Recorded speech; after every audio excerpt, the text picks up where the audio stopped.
aujourd'hui, pour avoir un corps svelte, pour perdre du poids ou pour prendre du muscle, il faut compter les calories. Voici ma réponse. We don't talk anymore. We don't talk anymore. Hello team, j'espère que vous allez bien et que vous passez une bonne journée. Je sais que parfois on peut s'y perdre facilement avec les calories, les macros, etc. Donc on va faire un petit récap ensemble. Donc pour moi il est vraiment important de savoir ce que l'on consomme, mais personnellement je ne compte pas les calories et je ne compte pas le... Coucou. Coucou Pachou. Tu veux être sur la vidéo? On fait la vidéo ensemble? Ouais? Allez, descends le loup. Donc il est important de savoir ce que l'on consomme. Moi, je ne compte pas les calories et c'est vrai que je ne conseille pas forcément de le faire. On va plutôt écouter son corps et avoir une alimentation saine et équilibrée sur le long terme, mais avec un équilibre de 80% d'ICSI et 20% d'extra sur le long terme pour avoir zéro frustration. Et pour ça, je vous recommande plutôt de vous pencher en fait sur les macros et non sur le comptage de calories. Donc les macros, c'est les macronutriments donc qui sont essentiels en fait à notre santé. Donc vous avez trois catégories, les protéines, les glucides et les lipides. Et on va voir ensemble en fait qu'est-ce qu'ils apportent et pourquoi il est important de bien garder les trois. Donc on commence par les protéines, donc pour moi ce sont les seuls en fait qui sont vraiment importants d'être calculés pour savoir combien de grammes en fait de protéines votre corps a besoin et consomme par jour. Parce que si vous en mangez pas assez, vous allez vraiment être fatigué, votre corps va réclamer du sucre. Donc oui je sais c'est pas très logique, mais pour combler son manque en fait de protéines, le corps va aller... Les protéines vont servir à construire les muscles, surtout après l'effort. Donc elles ne sont pas utilisées en source d'énergie directement, mais elles sont vraiment importantes car elles agissent comme anticorps au système immunitaire et ont aussi un effet de coupe-faim. Donc il ne faut surtout pas les sous-estimer et en consommer suffisamment par jour. Donc il est recommandé en fait à peu près 1,5 g par jour, que ce soit des protéines animales ou végétales, par kilo de poids corporel. Petit aparté, également les protéines, ça c'est quelque chose de très important. Pour toutes les personnes qui ont été sujettes ou sont sujettes aux troubles alimentaires, ne négligez surtout pas les protéines, au contraire, il faut même en manger un petit peu plus. Ça va vraiment avoir un effet coupe-faim, ça va vous éviter d'avoir des coups de pompe, ça limite vraiment les grignotages. Donc ça c'est vraiment un plus, donc ne les négligez surtout pas.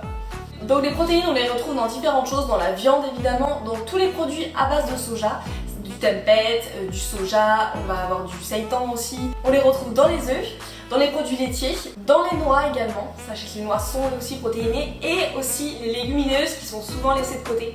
Petite astuce pour ceux qui sont végis, au niveau des lentilles, vous pouvez trouver des pâtes de lentilles corail, donc ça c'est super, comme ça vous permet de manger des pâtes mais qui sont protéinées au lieu d'avoir des pâtes classiques au blé. On passe maintenant aux lipides, donc contrairement à ce que beaucoup pensent, en fait les lipides sont très bons pour la santé parce qu'ils jouent vraiment un rôle important. Ils vont régénérer les cellules et facilitent l'absorption en fait, des vitamines. Donc il faut juste sélectionner les bons acides gras et éviter au maximum le mauvais cholestérol. Donc ça c'est important, ne les laissez pas de côté, ne vous dites pas tiens je cherche à perdre du poids, à perdre du gras donc je vais supprimer les lipides. Ça serait une énorme bêtise, les lipides sont très importants pour le corps. Donc il faut simplement consommer de bons lipides à tous les repas en fait, sous forme d'huile et d'oléagineux. Donc au niveau des huiles, l'huile d'olive, donc l'avantage c'est que vous pouvez vraiment la mettre en fait avec vos légumes, avec vos protéines. Et elles sont vraiment très bonnes et c'est l'une des meilleures huiles qu'on peut trouver pour le corps. Et ensuite vous avez l'huile de colza, vous avez l'huile de noix. On retrouve également de bons acides gras dans l'avocat, donc ça c'est top. J'ai parlé des oléagineux tout à l'heure. Les oléagineux sont vraiment bons pour la santé, c'est du très bon gras. Vous pouvez en consommer tous les jours. Donc pensez-y, au petit-déj, au goûter, ça va vous caler, c'est super bon pour la santé et c'est également bon en fait pour le cerveau, pour l'intelligence, tout ça, donc pensez-y. Donc on passe maintenant aux glucides, eux qui vous causent un peu de problème, j'ai l'impression, dès que vous voulez perdre un peu de poids ou vous voulez mincir, ils deviennent un petit peu vos ennemis, alors pas du tout. Faites attention à ça, comme je le disais, les calories c'est important d'en avoir, donc oui d'accord, les glucides ça va être là-dessus que vous allez pouvoir jongler un petit peu si vous voulez perdre un petit peu de poids, si vous voulez faire une sèche ou prendre un petit peu de masse, je suis bien d'accord, mais ils sont utilisés directement comme source d'énergie. Donc pour ça moi je fais vraiment un ressenti, je ne conseille pas de les compter, c'est toujours derrière la balance à manger au gramme près. Moi je vous conseille de faire au ressenti en fonction de la période de l'année aussi. Il y a des périodes où le corps a besoin d'un petit peu plus et un petit peu moins. Donc c'est à vous de trouver votre équilibre et d'en manger suffisamment pour ne pas avoir de fringales, d'accord? Parce que si vous limitez en fait les glucides, d'accord, peut-être que sur quelques semaines vous allez perdre un petit peu de poids parce que forcément vous allez manger moins que ce que vous dépensez, d'accord? Sauf qu'après, résultat des courses, quelques semaines plus tard, vous êtes sûr que vous allez replonger parce que le corps va se sentir en danger, il va être privé trop rapidement en fait de sa source d'énergie. Donc faites attention à ça. Pensez-y aussi, j'ai beaucoup entendu et même moi en fait pour être honnête par le passé j'ai aussi fait ces erreurs-là de manger peu de glucides le soir ou voire pas du tout.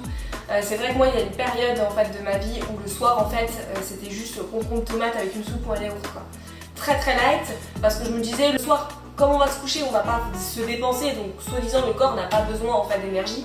C'est faux. Le corps le soir a besoin aussi de ces glucides pour vraiment se régénérer. Si vous prenez une voiture que vous laissez au garage la nuit, que vous ne mettez pas d'essence parce qu'elle ne roule pas, le lendemain matin quand vous allez vouloir la démarrer, et ben elle va pas démarrer. Et ben le corps c'est un petit peu pareil. Si la nuit, si le soir vous ne lui donnez pas suffisamment d'énergie, et ben après ça va avoir des répercussions sur vos journées à venir. Donc on mange suffisamment le matin, le midi, le soir. C'est un équilibre que vous devez avoir sur un mois entier et après sur des mois et une vie en fait entière. Mais ne vous amusez pas à un midi je mange pas mal, le soir rien du tout, le lendemain un peu mais pas trop. Faut que vous trouviez votre équilibre, de donner au corps un petit peu ce qu'il a besoin chaque jour et c'est comme ça que ça pourra marcher. Donc si jamais vous voulez faire un petit rééquilibrage ou vous voulez perdre un petit peu de poids, moi ce que je vous conseille c'est ne pas être derrière votre balance à compter absolument vos calories, ça va être source de stress et vous allez vous mettre de la pression pour perdre du poids. Allez plutôt chausser vos baskets, allez faire un sport qui vous plaît, sortez, bougez, dépensez-vous. Alors bien sûr il y aura peut-être besoin de faire un rééquilibrage, parce que si vous grignotez pas mal ou si vous mangez excessivement des aliments de mauvais gras et pas mal de sucre, va falloir changer un peu tout ça. Bien sûr. Par contre, si vous mangez 80% ici avec des aliments sains, en ne mangeant ni trop mais ni pas assez, suffisamment pour tenir vos journées et être en forme, tout en faisant un petit peu plaisir, vous avez droit en fait de prendre un goûter qui vous plaît, trouver des aliments sains qui vous font plaisir, mais allez bouger, allez faire du sport, ça va vous faire du bien. Si vous faites exclusivement un régime où vous bougez pas en fait spécialement et vous vous limitez en fait vos aliments, ça ne peut pas marcher. Comme je disais, votre corps a besoin de calories, a besoin d'énergie, rien que pour être même assis sur un bureau à travailler, votre cerveau a besoin de calories pour fonctionner. Donc ne faites pas cette erreur. Ce que j'en pense, pour moi on surestime beaucoup trop les calories, on leur donne beaucoup trop d'importance. Alors certes elles ont leur importance parce que c'est votre principale source d'énergie, mais ne vous focalisez pas là-dessus. N'en faites pas une obsession. Donc basez-vous sur les macronutriments, vérifiez que vous avez suffisamment de protéines et de bonnes sources de protéines, du bon gras et des céréales complètes, des légumes, des fruits, des légumineuses. Faut que votre assiette, c'est un équilibre. Il faut que de votre assiette, il y ait un petit peu de tout. Et faites-vous plaisir. Bien sûr, vous avez le droit, on arrive à la période des fêtes, même mangez-vous un chocolat par jour. Non mais ça va pas vous tuer, ça va juste vous faire du bien au moral, c'est tout. Donc faites-vous plaisir, mais pensez à avoir une assiette équilibrée. Et c'est comme ça que ça va marcher. Les calories ne sont pas assimilées de la même façon.